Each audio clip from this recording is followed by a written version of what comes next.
Greetings and felicitations. As you're no doubt aware, this is a place that specializes in the strange.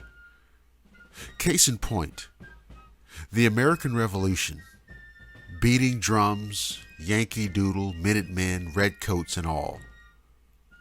But mix in a monster, and you have a tidbit of terror that's been omitted from the history books. Our story is called A Most Unusual Creature, a bit of an oxymoron in a place like the Nightfall radio show.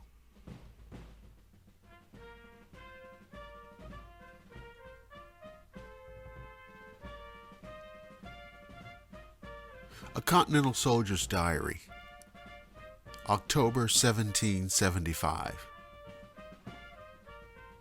Listen here, to all who can read this or hear this. My name is Jesse Wells. I was born in Virginia, Fairfax County. The man who owned me and mine was a neighbor of the master of Mount Vernon, or should I say now General Washington, commander of the Continental Army, in which I now serve. What I have to say is not how all of that came to be, but trust that those things will be revealed at another time. What I have to tell you is something that a lot of people won't believe. They can't believe.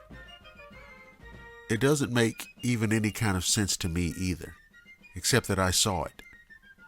I lived through it. So I wrote it down.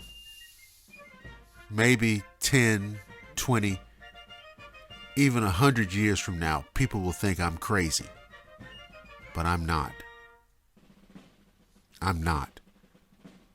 I'm a soldier in the Continental Army, in the 1st Massachusetts Regiment. I was in camp just outside of Boston, and my captain, a man named Rhodes, called me to duty.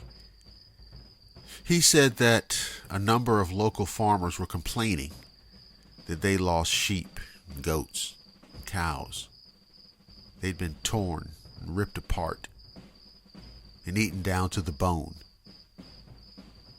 Our group, our unit as the captain called it, was ordered to inspect the areas involved. Of course, we suspected wolves or coyotes, and even British barbarism. I promise you, they were animals too, in every sense of the word. But one night, the 3rd night I think, it's been a number of years and, well, you understand. But on that night, on our watch and patrol, we discovered a most unusual creature. A strange thing that we discovered feeding on the entrails of a hog. And as to what it was, I can attest. It was a wolf. It was a wolf in every way except that it could stand and walk on 2 feet like a man. It was tall. Taller than any man I'd ever seen, and had broad shoulders, and was covered in coarse black fur. We did not hesitate to fire upon the thing. As to the effect of our fire, I cannot say.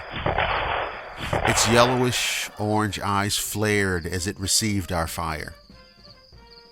It dropped down somehow to 4 legs and dashed off into the wooded darkness and filled the night air with its howls. That was 15 years ago. We won the war, of course. Cornwallis surrendered at Yorktown and all that. You no doubt know the story. But for most of our people, there was no independence, no self-evident truths. Hell, to a lot of our fellow soldiers, we weren't even men. But on that particular night, years ago, we encountered a beast, a strange and horrible thing that should not be.